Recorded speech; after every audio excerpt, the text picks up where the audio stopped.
Et il est l'heure d'ouvrir le kiosque de Thomas Soto sur Europe 1. La plupart de vos journaux ce matin ressemblent à un post-it, vous savez, de ceux que l'on colle sur le frigo et qui vous rappellent un rendez-vous important. En l'occurrence, c'est la rentrée, comme le titre sobrement Vaucluse Matin. Alors bon, on commence à le savoir, j'ai donc choisi de faire court sur le sujet.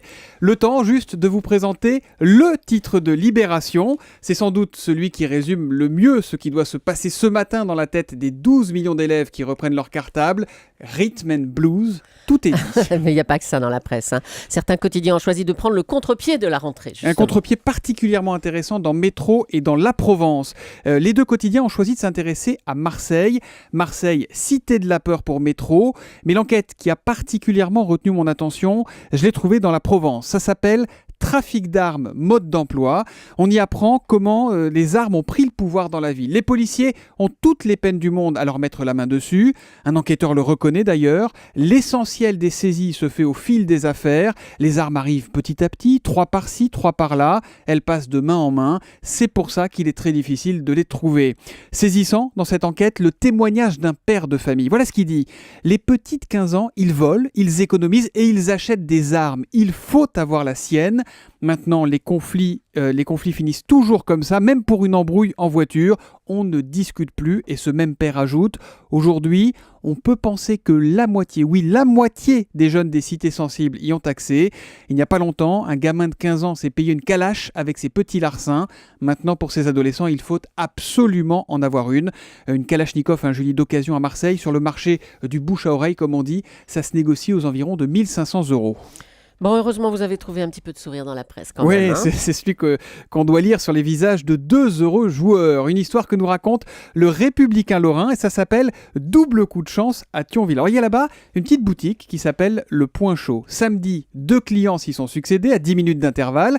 Chacun a acheté son petit ticket de grattage. Bingo, 50 000 € pour le premier, 500 000 pour le deuxième. Je vois Axel de Tarlet avec ses chiffres-là qui fait des yeux ronds. Petit problème de maths, Julie. Quoi ? Sachant qu'un joueur possède une chance sur 800 000 de gagner 50 000 €. Concentrez-vous. Et une chance sur 15 millions de remporter 500 000 €. Quelle est la probabilité que 2 joueurs remportent ces 2 sommes au même endroit à 10 minutes d'intervalle ? Aucune. Absolument, la réponse c'est aucune. Ah bon ? Mais ça prouve quand même qu'il ne faut jamais désespérer de rien.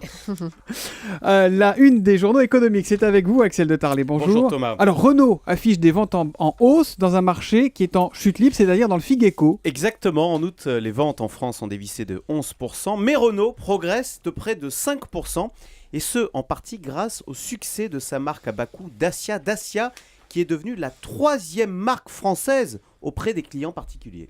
C'est invraisemblable, le succès de Dacia en quelques années. Alors si on ne prend pas la voiture, on va prendre le métro. Et la RATP promet des métros plus propres, c'est en tout cas ce que dit les Échos.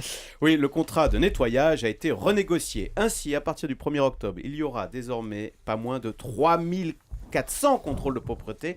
Et une attention toute particulière sera également portée à l'odeur qui règne dans le métro ainsi que dans le RER. Et puis alors, il y a un autre chantier pour le métro parisien, c'est la fraude. Le patron de la RATP réclame des amendes plus élevées puisqu'aujourd'hui celles-ci varient entre 30 et 60 €, c'est-à-dire qu'elles sont moins chères que l'abonnement mensuel. Axel, on vous retrouve à 7h10 pour le Zoom Echo avec ce coup de tonnerre tout frais, tout chaud dans le monde des affaires. On l'a appris il y a un instant. Voilà, on vient de l'apprendre. Microsoft rachète Nokia. Bien sûr, ce sont là 2 anciennes stars déchues qui vont essayer de rattraper leur retard dans l'Internet mobile. Rendez-vous à 7h10, Axel de Tarlet, le Zoom Echo sur Europe 1.